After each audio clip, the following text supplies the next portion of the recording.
28, verset 20. Un homme fidèle est comblé de bénédictions, mais celui qui hâte de s'enrichir ne reste pas impuni. Les Proverbes 20, verset 6. Beaucoup de gens proclament leur bonté, mais un homme fidèle qui le trouvera. Alléluia. La Bible dit beaucoup d'hommes proclament leur bonté, mais l'Éternel lui-même dit un homme fidèle, qui le trouvera? Vous savez qu'en économie, lorsque une denrée est rare, on dit quoi? Son prix, sa valeur est grande. Dans la vie des hommes aussi, la Bible nous définit comme étant des vases. Et si vous lisez dans la Bible parle dans le Nouveau Testament, dans le livre de Pierre, que soyez mis à part afin de devenir des vases d'un grand prix au devant du Seigneur. Lorsque un vase devient un vase d'un grand prix, ça signifie qu'il y a différents niveaux de prix. Certains vases ont la valeur de l'argent, certains peuvent avoir la valeur de l'or, du bronze, d'autres même la valeur même élevée, un peu comme le diamant. Et de la même manière aussi, tous les hommes devant Dieu se distinguent. Dieu peut voir un homme ou une femme et lui dire, cet homme ou cette femme, mon fils, est un homme d'une grande valeur. Pourquoi? À cause de la qualité divine exceptionnelle que cette personne manifeste. Et c'est ce que la Bible dit en Proverbe 20, verset 6. Beaucoup de gens proclament leur bonté, mais un homme fidèle, qui le trouvera? Vous comprenez? Le Seigneur dit, qui le trouvera?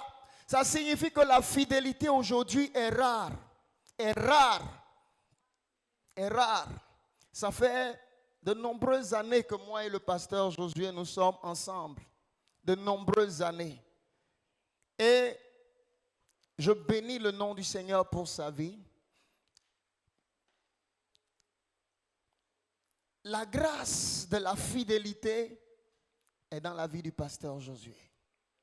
Vous savez, la Bible dit un homme fidèle est comblé de bénédictions. Ce n'est pas dans le départ, mais la fidélité d'un homme le conduit dans la richesse divine. Lorsque la Bible parle de combler de bénédictions, de richesses, comprenez que cela parle de la destinée de la personne. Ce n'est pas une seule richesse qui te donnera de réussir ta destinée. Non. Tu ne peux pas prendre l'aspect matériel seulement pour rentrer dans ta destinée. Mais il y a des richesses qui sont comme des myriades, multiples. Mais beaucoup, vous ratez toutes les richesses que Dieu met devant vous en fait. Les richesses que Dieu vous donne sont différentes et multiples que vous devez prendre pendant la croissance de votre vie et qui vont vous conduire maintenant à ce qui s'appelle la vie comblée. Proverbe 28, verset 20. Mais beaucoup n'aboutissent pas à la vie comblée parce que sur le cheminement, il y a quelque chose qui manque. Le chemin, la clé pour prendre tout ce que Dieu met et que tu ne vois pas. Mais la grâce de Dieu te donne de les prendre. Il y a une clé là-dedans. Cette clé s'appelle la fidélité. La fidélité.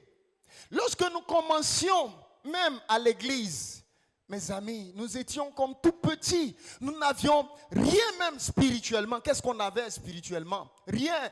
Est-ce qu'on pouvait même exhorter? Qu'est-ce qu'on pouvait faire véritablement dans les choses de Dieu? Est-ce qu'on pouvait chasser des démons? Mais la fidélité aux enseignements, aux réunions du soir, la fidélité à s'asseoir, à écouter les enseignements des hommes de Dieu, le temps de s'en rendre compte, toi aussi tu commences à grandir.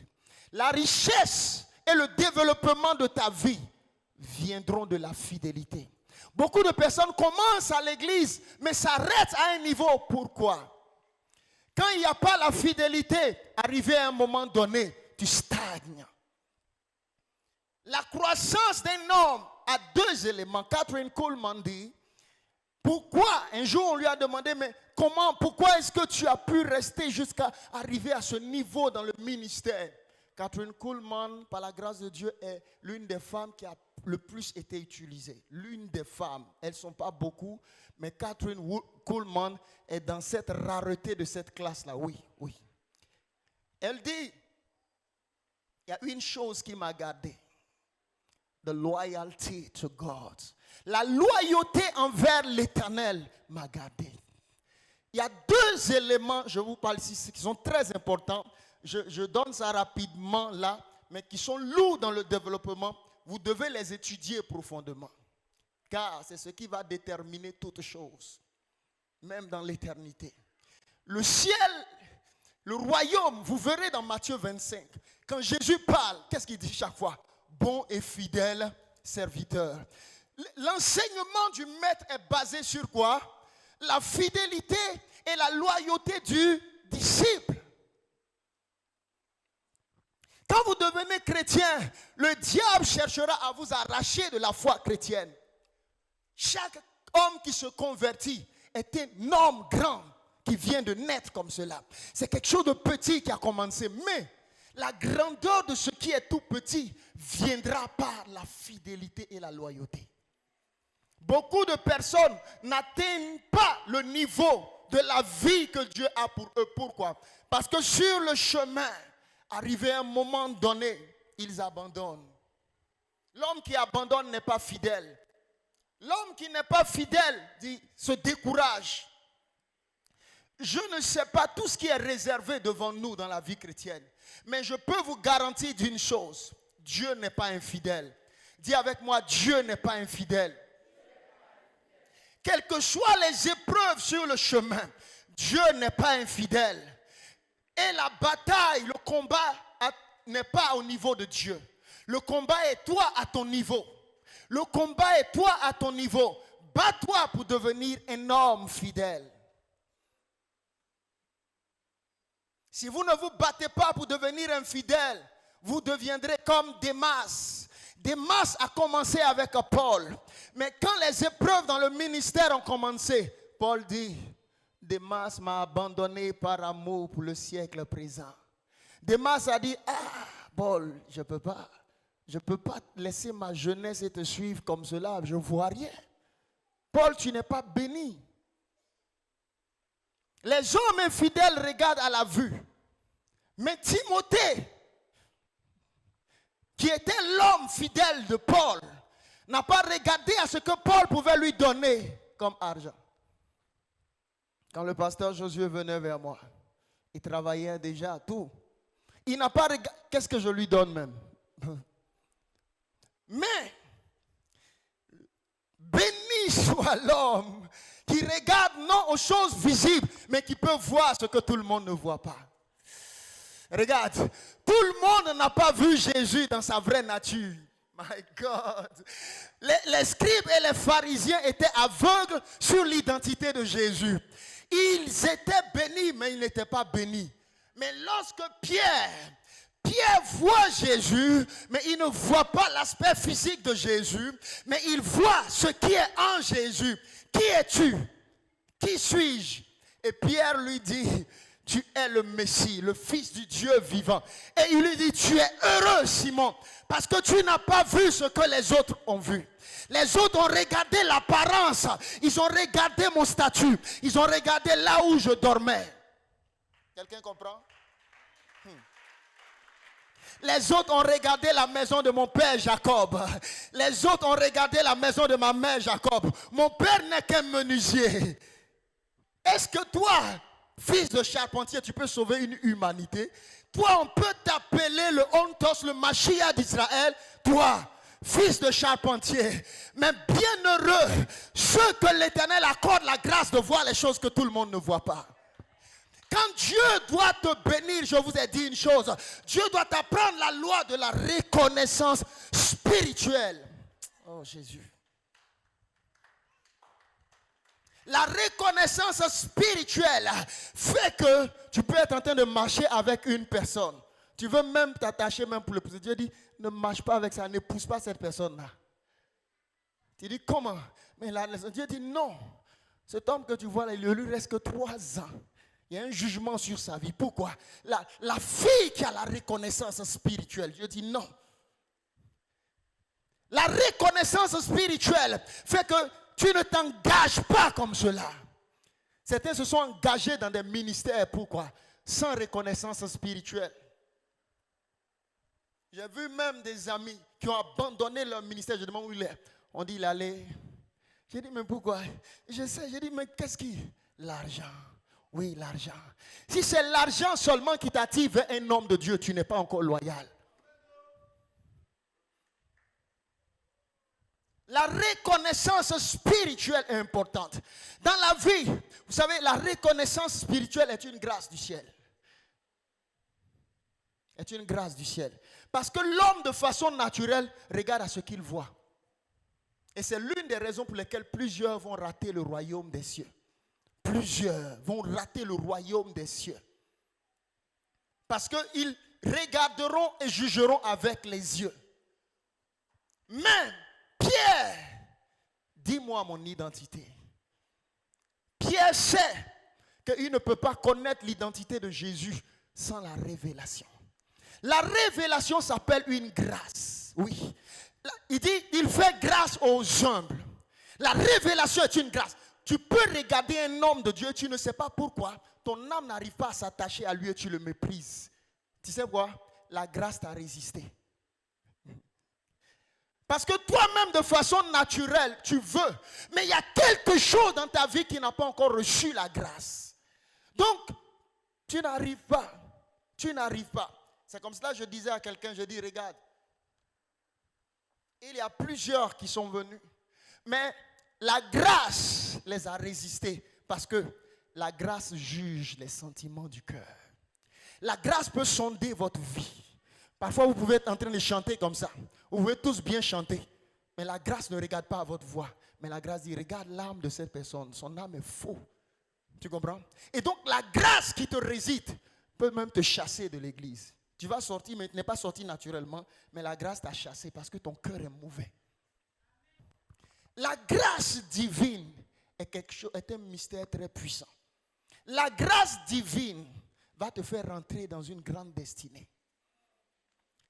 Je vous dis une chose, vous ne pouvez marcher, et retenez cette phrase, vous ne pouvez marcher avec un homme qui marche avec le ciel et étant fidèle, et vous n'allez rien voir dans votre vie. Revoyez-vous. Un homme nous a expliqué une chose à une conférence. Il dit, regarde, les gens viennent des nations vers moi et ils sont bénis.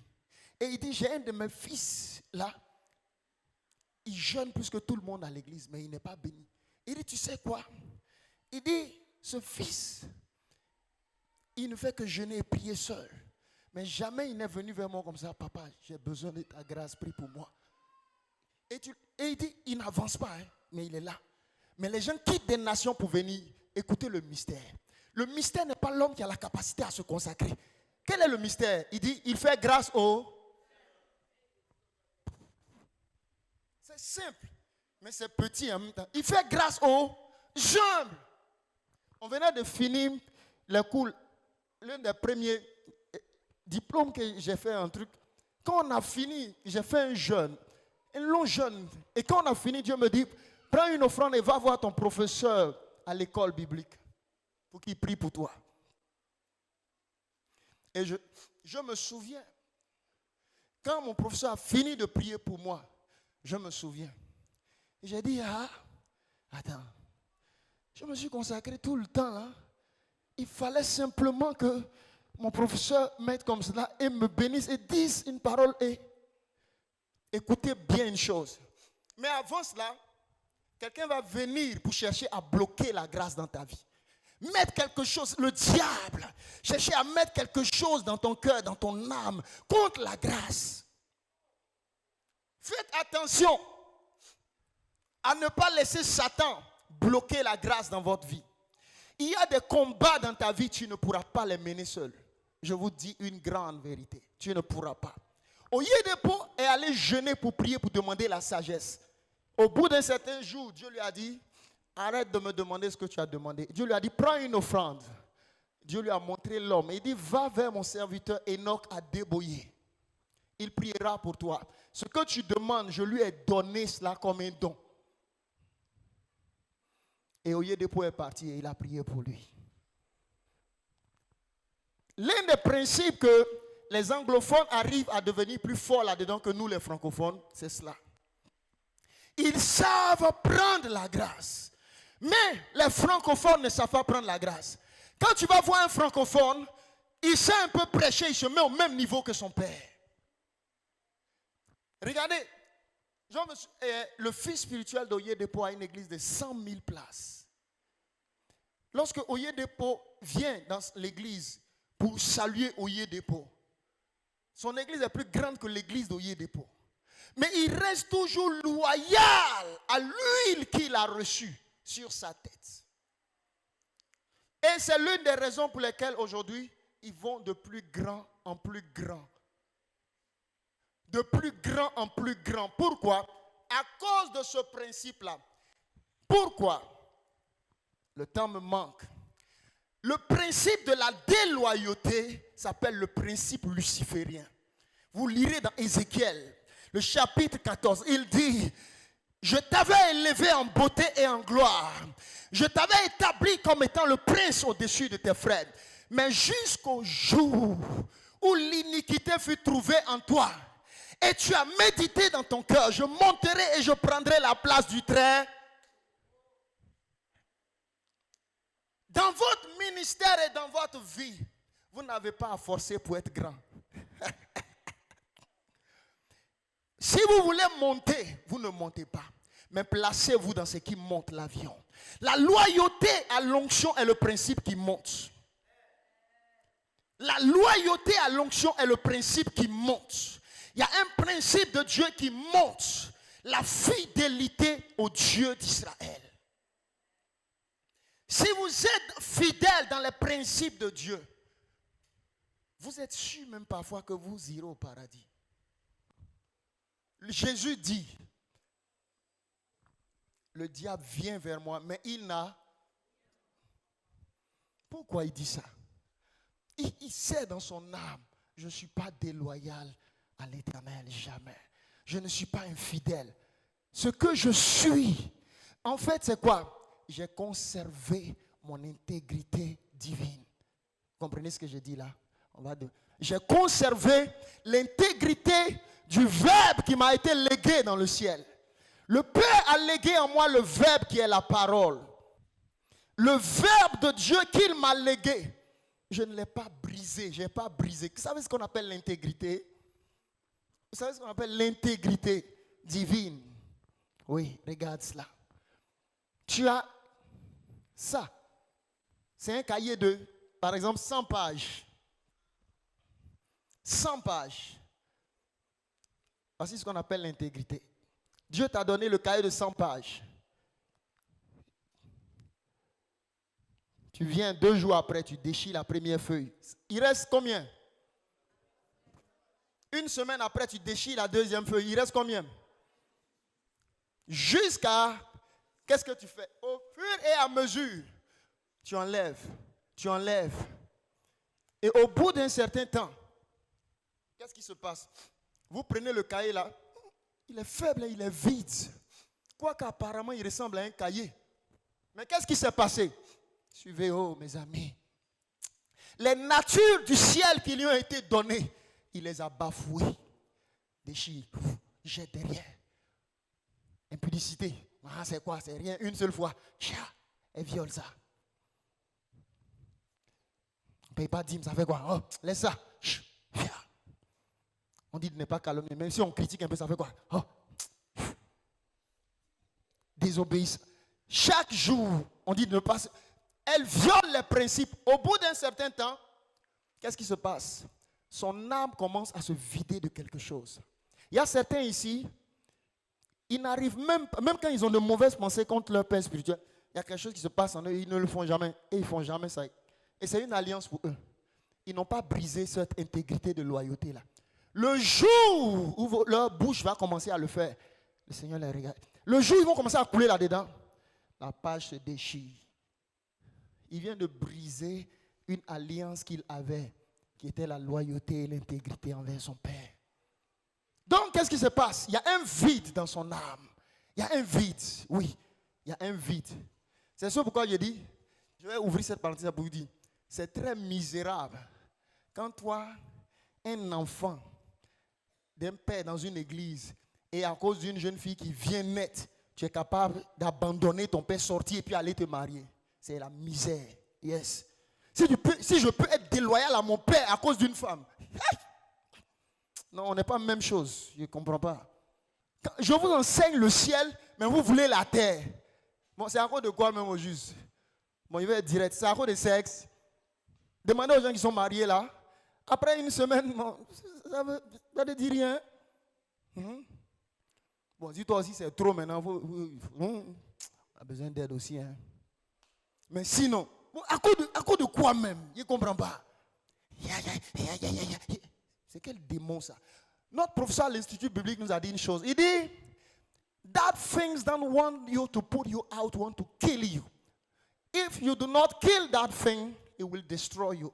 Il dit, il y a une chose qui veut te faire sortir. Cette chose-là a un mandat de te tuer. Tue cette chose, sinon, ça va tuer ta destinée. Aujourd'hui, le problème que le Seigneur a avec nous, regarde bien. La dernière fois, j'étais là, je me souviens. Le problème que Dieu a avec vous, c'est qu'il est sur un chemin avec vous. Et au moment de s'en rendre compte, vous êtes à gauche là-bas.